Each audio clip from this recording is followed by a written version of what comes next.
우리에게 주신 오늘 말씀 통해서 믿는 자가 되라 이런 제목으로 하나님 말씀 함께 나누겠습니다. 부활은 참으로 믿기 어려운 내용입니다. 그래서 교회를 다니시는 분들 중에서도 나는 다 믿는데 예수님의 부활은 못 믿겠다 이런 사람들이 있습니다. 부활은 잠시 죽었다가 살아난 것과는 근본적으로 다릅니다. 그래서 혹시 어떤 사람들은 예수님이 잠깐 죽었다가 살아난 거 아닐까 이렇게 말하는 사람도 있는데요. 여러분 죽었다가 다시 살아난 사람은 또 얼마 지나면 죽죠. 다시 살아났던 사람은 때 되면 다시 죽습니다. 그런데요, 부활은 다시 죽지 않습니다. 부활은 영원한 생명으로 들어가는 길이기 때문에 그렇습니다.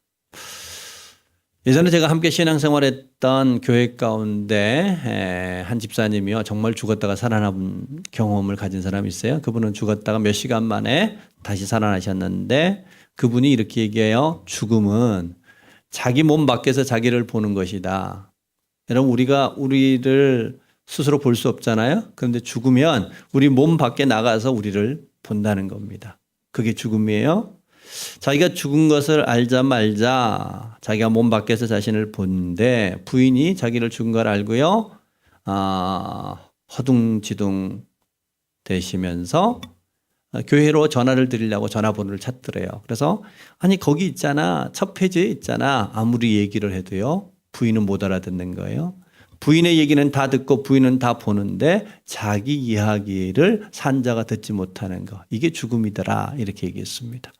여러분, 이와 같이 우리 주변에도요 죽었다가 살아난 사람이 있어요. 이분이 죽음의 경험이 너무 큰 충격이어서 나중에 죽는 자를 돕겠다 이런 마음으로요 장의사가 되셨어요. 이 집사님과 몇 번 장례를 같이 주관했는데요, 이분이 염을 얼마나 예쁘게 하는지 몰라요. 그래서요 실제로 장례 치르다가요, 나도 그 교회 가면은 저렇게 예쁘게 해주실 거예요. 그렇다고 그래서 교회 나온 분들이 있었어요. 그렇게 잘 섬겼어요. 죽음을 경험했어요. 살아날 수 있어요. 그러나 예수님은 죽었다 살아난 게 아니라 부활하셨다는 겁니다. 부활하여 영원한 생명으로 들어가셨다는 것입니다. 그런데 우리는 이 부활에 대해서 잘 알지 못해요. 잘 믿지 않아요. 그래서 어떤 사람들은 교회 다니는데도요 천국을 기대하지 않아요. 부활을 신뢰하지 않아요. 그런데 여러분, 우리의 믿음의 가장 본질이 부활을 믿는 것입니다. 부활을 아는 것입니다. 부활이 없다면 우리의 신앙은 다 헛되고 사도 바울의 얘기처럼 불쌍한 것이 되고 맙니다. 여러분, 우리가 만약에 부활이 없다면 우리 마음대로 살아도 됩니다. 이 땅의 삶에 올인해도 됩니다. 자기 정욕대로 사는 거 아무 문제 없습니다. 그런데 부활이 있기 때문에 우리는 절제하는 거예요. 부활이 있기 때문에 하나님의 말씀대로 살려고 하는 거예요. 여러분, 우리가 부활이라는 것을 이렇게 이해하면 어떨까 싶은데요, 만약에 여러분이 한 10년 전쯤에 여러분을 만난다면 해주고 싶은 얘기가 많아요, 적어요? 10년 전쯤에 나를 만난다면, 아니면 한 20년 전쯤에 나를 만난다면 우리 해주고 싶은 얘기가 다 많지 않겠어요? 예를 들어 20년 전의 모습이 학생 때라면, 너 커서 이렇게 안 되려면 정말 열심히 공부해야 돼. 너 열심히 살아야 돼.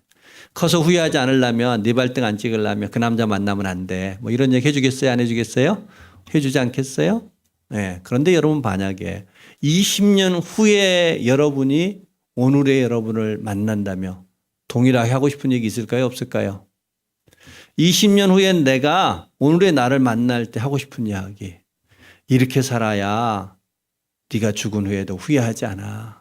이게 거룩한 삶이야, 이게 바른 삶이야, 이게 가치 있는 삶이야 라고 말해주지 않겠어요?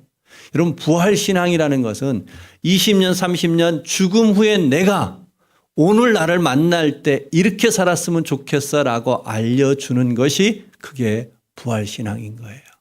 그러기에 부활을 믿는다는 것은요, 우리가 우리의 시선을 멀리 두는 거예요. 그때에도 내가 후회하지 않을 수 있는 삶을 살려고 우리는 부활을 알려고 하는 거예요. 믿으려고 하는 거예요. 우리 주님도 오늘 예수 믿는 우리에게 부활을 믿게 하는 이유가 그겁니다. 부활을 믿을 때 우리는 복될 수 있어요. 부활을 알면 우리는 바르게 살 수 있어요. 거룩할 수 있습니다.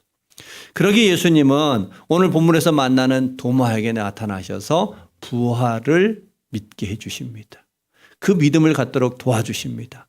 부활하셨던 예수님을 만났던 도마는 실제로 부활의 예수님을 통하여 믿음을 갖고 그 부활을 전하기 위하여 일평생 살아가면서 결국 마지막에는 인도까지 와서 복음을 전하다가 창에 관통당하는 고난 속에서 순교를 당합니다. 도마만 그러는 게 아니라요. 우리 사도 요한을 제외한 모든 제자들은요. 다 순교를 당했습니다. 뭐 하려고요? 부활을 전하기 위해서. 그러기에 부활을 믿으면 그 어떤 것들도 두렵지 않을 수 있습니다. 죽음마저도 두렵지 않을 수 있습니다. 부활의 믿음이 강하기 때문이에요. 부활을 믿을 때 우리들은 넘어지지 않을 수 있습니다. 끝까지 갈 수 있습니다. 그래서 오늘 주님은 도마에게 나타나셔서 부활에 대한 믿음을 갖도록 말씀하십니다. 오늘 설교 제목대로 믿는 자가 되라는 것입니다. 그러기에 오늘 우리는 이 말씀을 통해서 도대체 주님이 믿는 자가 되라는 그 믿음의 의미가 뭔지를 우리가 다시 한번 되돌아봤으면 좋겠고, 우리 모두도 우리의 삶을 살아가다 보면 여러 가지 장벽들이 있습니다. 그 장벽에 넘어지지 않고 그 장벽을 뚫고 갈 수 있는 참된 믿음을 소유할 줄 아는 그런 신앙 되기를 주의 이름으로 축복합니다. 오늘 본문에서 말씀하시는 믿는 자가 되라는 그 믿음이 뭔지 우리 하나하나 좀 살펴보았으면 합니다. 첫 번째는 믿음은 부활의 증거와 부활의 의미를 아는 것이다. 예수님은 3년 동안 예수님으로부터 도마는 가르침을 받았습니다. 그리고 마리아가 예수님의 부활을 증거해 줬어요. 그리고 제자들이 예수님이 부활하셨다고 말해 줬어요. 그런데 도마는 안 믿었어요. 여러분, 근데 도마만 안 믿었던 게 아니죠. 도마에게 예수님의 부활을 증거했던 마리아도 처음에 믿지 않았어요. 우리 몇 주 전에 살폈던 것처럼 마리아 옆에 예수님이 부활하셔서 있었는데 마리아는 예수님을 알아보지 못했어요. 왜냐하면 마리아 생각에 예수님 마땅히 못에 박히고 창에 찔려 죽었거든요. 장사 지냈거든요. 그러니까 시신이어야 할 예수님으로 생각했기 때문에 부활하신 예수님을 알아보지 못했습니다. 제자들도 다르지 않았습니다. 마리아로부터 그 얘기를 들었음에도 불구하고 부활했다는 사실을 알았음에도 불구하고 그들은 여전히 두려워 마가 다락방에 문을 잠그고 그곳에 모여 있었어요. 우리 주님께서 시간과 공간을 초월하여 그곳에 임하셨어요. 평강을 명하시며 만나 주셨어요. 그 만남을 통해서 제자들도 믿게 됐습니다. 오늘 도마도 믿게 되는 과정이 있습니다. 그런데 오늘 본문에서 도마가 이러이러한 예수님을 내가 만나면 믿겠다라고 말했고요. 예수님은 또한 도마에게 믿을 수 있도록 확증을 주셨는데요. 우리가 생각하는 것하고 조금 다른 관점에서 도마가 요구했고 예수님이 그래서 응답하십니다. 한번 말씀을 다시 한번 살펴보려고 합니다. 25절 말씀 같이 한번 읽겠습니다. 같이 읽습니다. 다른 제자들이 그에게 이르되 우리가 주를 보았노라 하니 도마가 이르되 내가 그의 손에 못자국을 보며 내 손가락을 그 못자국에 넣으며 내 손을 그 옆구리에 넣어보지 않고는 믿지 아니하겠노라 하니라. 자, 도마가 요구를 했는데요. 저 같으면은 예수님이 부활하셨어? 그러면 부활하신 예수님을 보여봐. 내가 예수님을 만나면 그분의 얼굴을 보면 내가 믿겠어. 이렇게 할 것 같은데 도마는 손에 못자국을 보고 옆구리에 창자국을 보면 믿겠다. 이렇게 얘기합니다.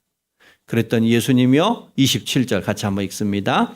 도마에게 이르시되 내 손가락을 이리 내밀어 내 손을 보고 내 손을 내밀어 내 옆구리에 넣어보라. 그리하여 믿음 없는 자가 되지 말고 믿는 자가 되라. 도마도 요구하기를 손에 못자국을 요구했어요. 옆구리에 창자국을 요구했어요. 예수님도 오셔서 동일하게 내 손을 내밀면서 내 손을 봐. 내 옆구리를 봐. 그래서 내가 믿는 자가 돼. 이렇게 얘기하고 있습니다. 즉 부활이라는 것은요. 죽음에서 살아났던 신비의 사건만이 아니라 부활이 갖고 있는 진정한 의미는 신비로움이 아니라 그 부활은 고난의 흔적이었음을 알라는 겁니다. 부활을 믿는다는 것은 그 부활이 고난을 바탕에 두고 있다는 사실을 알라는 이야기입니다. 자, 여러분, 우리가 살아가는 우리의 삶도요, 잘 들여다보면은요, 우리의 생명도요, 다 고난을 바탕에 두고 있습니다. 여러분, 우리가 어떻게 태어났냐면요, 엄마의 자궁을 찢고 태어났습니다. 엄마의 고난 속에서 우리는 출생한 겁니다. 또 우리가 성장했다는 이야기는 우리 모두 다 부모님의 희생 속에서 자랐습니다. 부모의 헌신을 자양분 삼고 오늘까지 자라온 거죠. 여러분, 우리가 살아가고 있는 이 오늘의 생명도에 잘 들여다보면은요, 내가 무언가 건강하게 사는 것 같은데 실은 내 이 생명 활동의 에너지는 다 누군가의 생명을 취함으로부터 일어난 겁니다. 우리가 음식을 먹는 것은 살아있는 그 무언가를 다 죽여서 그 생명을 취함으로 그 생명의 고난으로 오늘 우리의 생명을 유지하고 있는 거 아닐까요? 그리고 보면은 우리가 살아있다는 우리의 생명은 우리 거예요? 그 누군가의 고난과 희생으로 말미암는 거예요? 후자입니다. 내 거가 아니라는 것입니다. 사실은 그 무엇의 고난과 희생으로 말미암아 내 생명이 지켜지고 유지되어지고 있더라 하는 것입니다. 동일하게 우리의 영생 또한 철저히 예수 그리스도의 못자국과 창자국이라는 고난을 통해서 우리에게 주어진 것임을 잊지 말라 이런 얘기입니다. 여러분, 부활은 단순하게 죽었다가 살아나는 신비한 체험이 아닙니다. 부활을 믿는다는 얘기는 나의 영원한 생명이 예수 그리스도의 고난을 바탕에 두고 있음을 믿는다는 이야기입니다. 여러분, 우리는 그냥 시간이 지나면 영원히 살게 되겠지가 아니라 철저히 예수 그리스도의 십자가의 고난, 창자국의 고난, 그가 피와 물을 다 쏟으셨던 고난을 바탕에 두고 우리가 살 수 있다는 사실을 알라는 것입니다. 이게 믿음입니다. 오늘 너희가 믿는 자가 되라고 주님께서 믿음으로 초대하셨던 그 가르침의 핵심은 우리의 믿음, 우리의 영원한 영생에 대한 믿음, 부활의 믿음은 철저히 예수 그리스도의 고난을 바탕에 두고 있음을 알라는 겁니다. 그것을 이해하기 위해서 우리 다니엘서에 기록되어 있는 다니엘과 그 친구들의 이야기를 한번 생각했으면 하는데요. 다니엘은 왕의 진미, 곧 우상에 드려졌던 음식들을 거절합니다. 그리고 이제 왕 위에 다른 사람에게 절하면 안 된다는 그 조서가 찍힌 것을 알고도요, 다니엘은 원래 해왔던 것처럼 창문을 열고 3번씩 하나님 앞에 기도합니다. 그래서 결국 사자굴에 던져졌습니다. 우리가 생각할 때 하나님이 도우셨다면, 하나님의 은혜가 있다면 우리는 사자굴에 던져지지 않도록 막아주기를 바라잖아요. 그런데 하나님은 사자굴에 들어가지 않도록 막으신 것이 아니라 사자굴에서부터 구원을 해 주십니다. 표현 한번 잘 이해해 보세요. 사자굴로부터의 구원이 아니라 사자굴 속에서 구원을 주셨다는 얘기예요. 다니엘의 세 친구들도요, 금신상을 만들어 놓고 절할 것을 요구하는데 절하지 않아요. 우리는 하나님한테만 절하겠다. 그리고 절을 거부합니다. 그래서 결국 풀무불에 던져집니다. 여러분, 우리는 하나님이 은혜를 베푸신 다음에 우리를 구원하신다며 풀무불에 들어가지 않도록 막아주시는 게 더 좋지 않아요? 그런데 하나님은 풀무불 속에서 구원을 주십니다. 사자굴로부터의 구원이 아니라 사자굴 속에서의 구원, 풀무불부터의 구원이 아니라 풀무불 속에서의 구원을 베풀어 주셨더라. 요 이야기는요, 이런 의미인 거예요. 다니엘이 사자에게 던져졌을 때 사자가 다니엘을 물지 않았던 것은, 잡아먹지 못했던 것은 사자와 다니엘 사이에 누가 있었다는 거예요? 하나님이 계셨다는 거예요. 풀무불에 친구들이 던져졌는데 풀무들이 머리카락 하나 타지 않게 했다는 것은 친구들과 풀무불 사이에 누가 계셨다는 거예요? 하나님이 계셨다는 거예요. 그 얘기는 그 다니엘과 친구들은 사자 입으로부터 구원, 풀무불로부터의 구원을 얻은 것 같지만 실상은 사자 입에 하나님이 물리셨다는 얘기요, 풀무불에 하나님이 되이셨다는 얘기와 같은 이야기입니다. 곧 우리의 모든 구원은 하나님의 고난으로부터 얻게 되어진다는 사실을 잊지 말라 이런 이야기입니다. 오늘 우리가 믿는다는 사실이 어디에 있느냐? 무엇을 믿는 것이냐? 우리는 하나님의 고난을 통해서 생명을 얻었고 영생을 얻었고 구원을 얻었음을 아는 것, 인정하는 것, 믿는 것, 그것이 오늘 본문에서 얘기하는 믿는 자가 되라는 주님의 외침에 담겨져 있는 가르침입니다. 여러분 우리 다 한번 어떻게 믿었는가 한번 되돌아봅시다. 여러분 우리도요. 우리의 믿음이 바로 서는 일들은요. 우리 안에서 기도가 응답되는 거 좋습니다. 병에서 고침받는 거 축복입니다. 우리가 간절히 원했던 그 무언가가 하나님의 도움으로 이루어지는 거 맞아요. 그런데 여러분 그런 일에는 세상에도 얼마든지 있습니다. 우리의 믿음이 바로 서는 일은요. 다른 데 있지 않습니다. 하나님이 나를 위하여 나 대신 고통받으셨음을 아는 겁니다. 믿는 겁니다. 더불어서 우리가 그 믿음까지 나아오는 일에도요. 누군가의 고난과 희생과 사랑의 애씀이 있었기 때문에 믿게 된 거 아니에요? 우리의 믿음은 전부 다 누군가의 고난과 수고와 애씀 통해서 얻게 된 겁니다. 그러기에 일각에서 이런 얘기합니다. 세상이 우리나라에서 사람들이 하나님을 믿지 않고 복음을 받아들이지 않는 것은 복음을 듣지 못해서가 아니라 복음을 보지 못해서다. 의미 있는 이야기인 거예요. 복음을 보지 못했다는 것은 예수님은 우리를 위하여 고난의 흔적을 내보이셨는데 못자국을 보이셨는데 창자국을 보이셨는데 오늘날 교회는 세상을 향하여 그들을 사랑하고 품고 섬기기 위한 고난의 흔적을 찾아볼 수 없다는 거예요. 세상이 못 믿겠다는 것은 고난의 흔적을 볼 수 없기 때문입니다. 그러기에 우리가 세상이 믿기를 원한다며 우리의 가족들이 믿기를 원한다며 우리가 주님처럼 그들을 사랑하고 섬기는 일에 고난의 흔적을 이어가야 되지 않을까요? 이러기 위해서 먼저 우리는 우리의 믿음이 철저히 예수 그리스도의 고난을 바탕에 둔 믿음인 것을 다시 한번 되새길 줄 아는 저와 여러분 되기를 소망합니다. 우리의 모든 사랑과 우리의 모든 영생과 우리의 모든 축복은 철저히 하나님의 고통을 고난을 바탕에 두고 있다는 사실을 기억하고 우리는 그 하나님의 고난으로부터 보호받았음을 구원을 받았음을 하나님의 사랑을 입었음을 알고 우리도 세상 가운데 우리 가족들에게 우리 이웃에게 수고와 애씀에 그 고난의 흔적을 보임으로 그들 또한 믿는 자가 될 수 있도록 그들을 믿음으로 초청하는 그런 삶 살아가기를 주의 이름으로 축복합니다. 또 한 가지는 오늘 주님께서 믿는 자가 되라고 말씀하시면서 우리에게 초대하시는 그 믿음의 또 한 면에는 이런 게 있습니다. 보고 믿는 믿음에서 더 복된 믿음으로 나오라 하는 것입니다. 자, 오늘 20절 말씀을 앞서 읽었는데 한 번 더 읽겠습니다. 27절입니다. 도마에게 이르시되 내 손가락을 이리 내밀어 내 손을 보고 내 손을 내밀어 내 옆구리에 넣어보라. 그리하여 믿음 없는 자가 되지 말고 믿는 자가 되라. 믿음 없는 자가 되지 말고 믿는 자가 되라. 그런데 어떻게 믿으라겠어요? 보고 믿으라.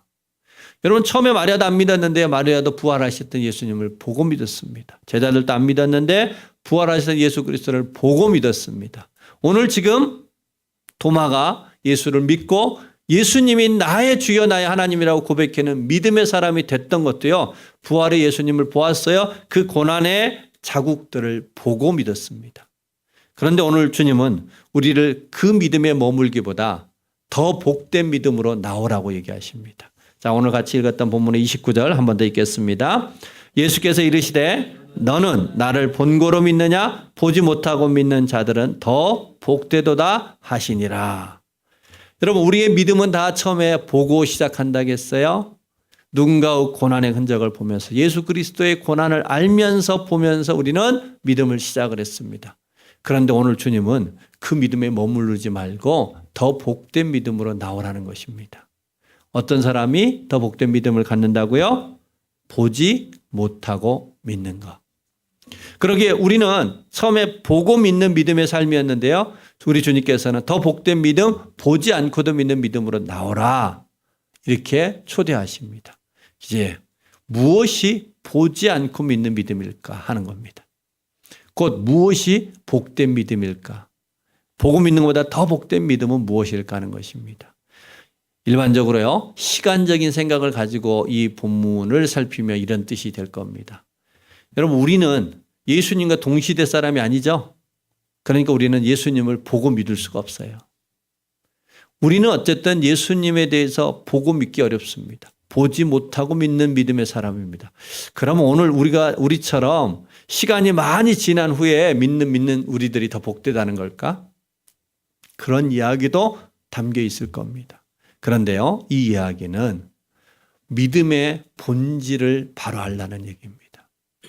우리가 보고 믿는 믿음보다 보지 않는 믿음에 갖고 있는 진정한 의미를 알라는 것입니다. 우리가 믿는다는 사실의 참뜻이 무엇인가 그 본질적인 깨달음을 주기 위한 말씀입니다. 그 의미를 알기 위해서 우리는 다시 도마의 이야기를 한번 되돌아왔으면 합니다. 여러분, 도마가 앞에 살폈던 것처럼 내가 이래야 예수님을 믿겠다라고 요구했던 것이 손에 못자국을 보고 창자국을 보면 믿겠다 그랬습니다. 이와 같이 도마가 얘기할 때에 예수님이 옆에 계셨나요? 안 계셨나요? 안 계셨죠. 예수님 옆에 계셨다면 그런 요구를 할 필요도 없었겠죠. 예수님이 계시지 않았어요.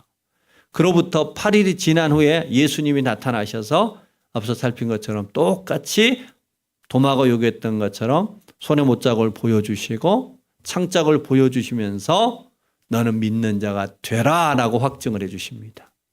이 얘기는 예수님은 도마가 8일 전에 내가 못자국을 보고 창자국을 보아야 믿겠다고 하던 그 순간에 예수님은 도마 옆에 있었다는 이야기입니다. 도마의 요구를 듣고 계셨다는 이야기입니다. 보고 계셨다는 얘기입니다. 비록 도마에게는 보이지 않았으나, 도마에게는 만져지지 않았으나 우리 예수님은 도마에게 8일 후에 보이기 이전에도 여전히 도마와 함께 있었고 그 이야기를 듣고 있었다라는 겁니다. 여러분, 우리는 우리의 눈에 보일 때만 하나님이 나와 함께 하신다고 생각합니다. 우리의 귀에 들려질 때만 하나님이 말한다고 생각합니다. 우리에게 뭔가가 느껴질 때만 하나님이 나와 함께 하신다고 우리는 인정합니다. 그런데요, 우리 하나님은 오늘 이렇게 얘기합니다. 보지 않고 믿는 믿음, 더 복된 믿음이라는 것은 네가 보지 못하도 나는 너를 보고 있음을 믿으라는 겁니다. 우리가 그분의 소리를 듣지 못할지라도 그분은 말씀하고 계셨고 그분은 우리의 이야기를 듣고 있었음을 믿으라 이 얘기입니다. 우리가 비록 주님의 손길이 느껴지지 않아도 주님은 여전히 우리를 붙들고 인도하신다는 사실을 믿으라. 그게 더 복된 믿음이다. 이런 얘기입니다. 오늘 성경은 이와 같은 더 복된 믿음에 대하여 신구약을 통하여 여러 곳에서 강조하고 있습니다. 한두 곳만 말씀을 읽어드릴까 합니다. 시편 139편 9절과 10절 말씀입니다. 내가 새벽 날개치며 바다 끝에 가서 거할지라도 거기서도 주의 손이 나를 인도하시며 주의 오른손이 나를 붙드시리로다. 여러분, 새벽 날개치며 바다 끝에 거한다. 문학적인 표현이다 보니까 잘 이해가 안 되는데요. 이런 뜻입니다. 새벽에 내가 동쪽 끝에 가도 서쪽 바다 끝에 가도 거기 하나님이 계셨더라 이런 얘기입니다. 그리고 그 하나님의 손이 나를 그곳에서 붙들어 주셨더라. 이런 고백을 드리고 있는 겁니다. 여러분, 새벽에 동쪽 바다 끝에 왜 갔을까요? 관광 갔을까요? 놀러 갔을까요? 아마 이 시편 기자는 이런 거죠. 고민하다가 길이 안 보여서 내 삶을 이제 정리해야 되겠다. 그리고 밤새 고민 끝에 동쪽 바다 끝에 가서 삶을 정리하려 했던 겁니다. 아무도 사람들로부터 상처받아서 아무도 보지 않는 곳에 나 홀로 외로이 떠난 서쪽 끝에 가봤더니 그곳에 하나님이 계시더라. 하나님이 나를 붙들어 주시더라. 위로하여 주시더라. 그 하나님을 찬양합니다. 여러분, 어떤 믿음이기를 하나님이 원하시고 더 복된 믿음으로 초대하시는 그 복된 믿음의 실체는 하나님이 나와 함께 하신다는 사실을 아는 겁니다.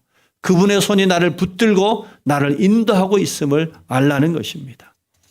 또 한편의 말씀에는 이사야서 49장 16절, 14절, 16절 이와 같이 말씀합니다. 오직 시온이 이르기를 여호와께서 나를 버리시며 주께서 나를 잊으셨다 하였거니와 여인이 어찌 그 젖 먹는 자식을 잊겠으며 자기 태에서 난 아들을 긍휼히 여기지 않겠느냐.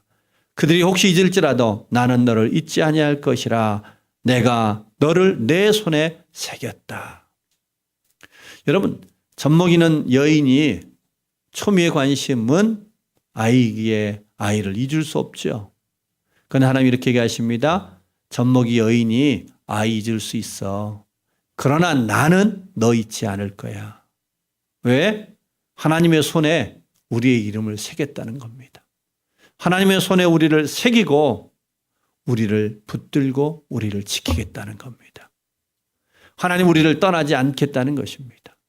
여러분, 우리 안에서 왜 우리의 믿음이 흔들리냐면 하나님이 보이지 않기 때문에, 들리지 않기 때문에, 느껴지지 않기 때문입니다.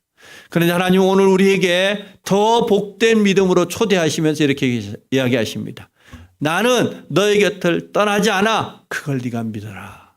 내 손이 너를 붙들 것이야. 내가 너를 인도할 거야. 너와 끝까지 함께 할 거야. 내가 너에게 약속했던 그곳에 반드시 이르도록 내가 너의 길이 될 거야. 그것을 믿으라는 것입니다. 그 믿음을 가진 사람이 복되도다. 이런 얘기입니다.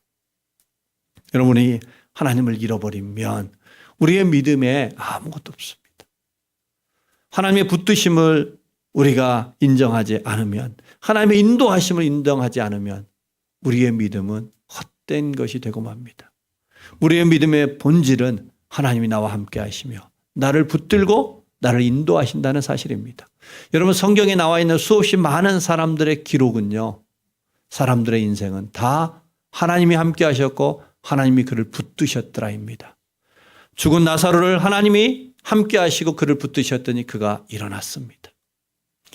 풍랑 가운데 두려워 떨고 있던 제자들 가운데 주님이 함께 하셔서 그들을 붙들자 풍랑이 잠잠해졌고 그들이 원했던 곳까지 이르는 역사가 있었습니다.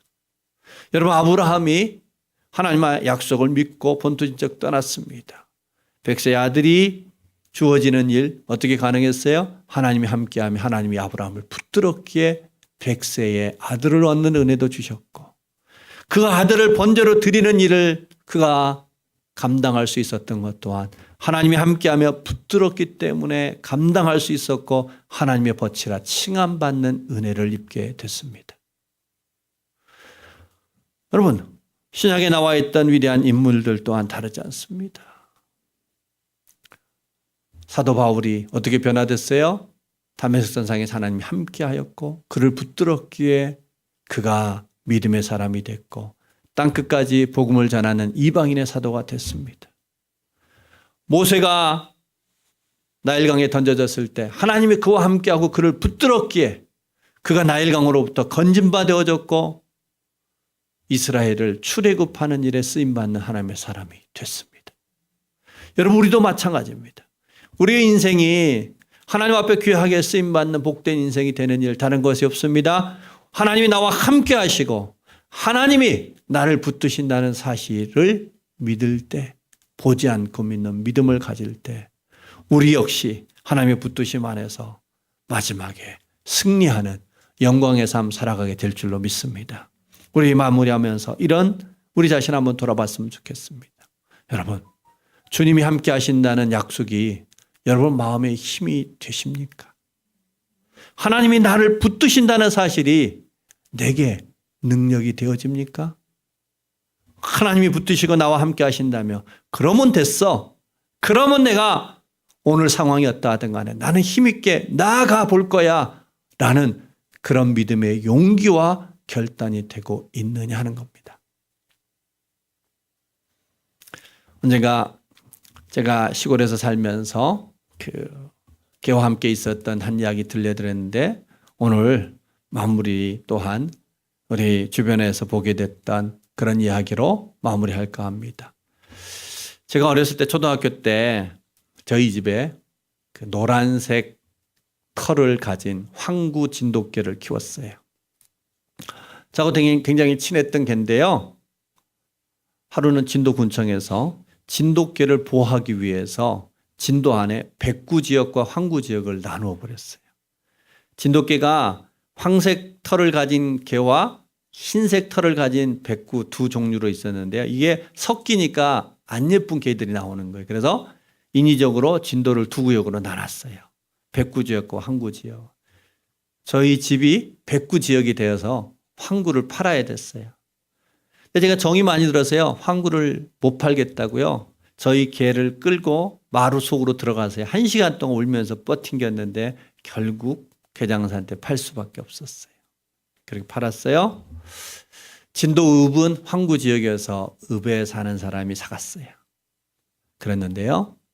나중에 들려온 소식으로는 저희 집에서 팔려간 뒤부터 저희 개가 밥을 먹지 않기 시작해서요. 한 달 만에 굶어 죽었다는 이야기였어요.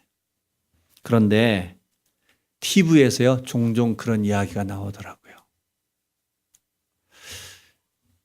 주인하고 둘이서 살던 개였는데 주인이 갑자기 병으로 병원에 실려가 버렸어요. 혼자 덩그러니 빈집에 놓여졌습니다. 밥을 주는 사람도 없어요. 돌보는 사람도 없어요. 이 개가 끙끙대리며 주인의 냄새를 맡아서 집안을 이렇게 배회합니다. 밖으로도 나갔다 와보고 주인이 언제 오나 늘 기다립니다. 그런 모습이 안쓰러웠던지 주변에서 먹을 것을 줬는데 안 먹어요. 그래서 취재진이 가서 사료도 줘보고 또 이런저런 돌봄도 베풀어 봤지만 개가 반응하지 않아요. 하는 수 없이 취재진들이요 병원에 있는 주인을 찾아갔습니다. 개 이야기를 들려줬어요. 그리고 그 주인의 물품 하나와 취재진들이 그 주인의 몇 마디를 녹화해 왔습니다. 그래서 그 개한테 주인 물건을 내주면서 주인의 냄새를 맡게 하고 주인이 찍어서 보내줬던 영상을 틀어줬어요. 해피야, 이리 와. 밥 먹어. 아빠 곧 갈게. 그러면 예전처럼 우리 산책하자. 건강하게 기다려. 요 몇 마디를 틀어주니까요. 애가 사료를 먹어요. 개의 안색이 바뀌어요. 개가 화사한 표정을 지어요. 저는 그 모습 보면서 내 믿음이 개보다 못하구나. 여러분, 개는 주인의 목소리를 듣고 이리 와, 밥 먹자. 내가 조금 있으면 갈게. 우리 옛날처럼 산책하자. 이 말에 힘을 얻고 이 말에 희망을 바라보며 다시 그 주인을 향한 열심을 회복하는데 우리 하나님은 우리를 향하여 그 몇 마디의 영상이 아니라 수없이 많은 말씀으로 우리에게 다가오셔서 내가 너와 함께한다.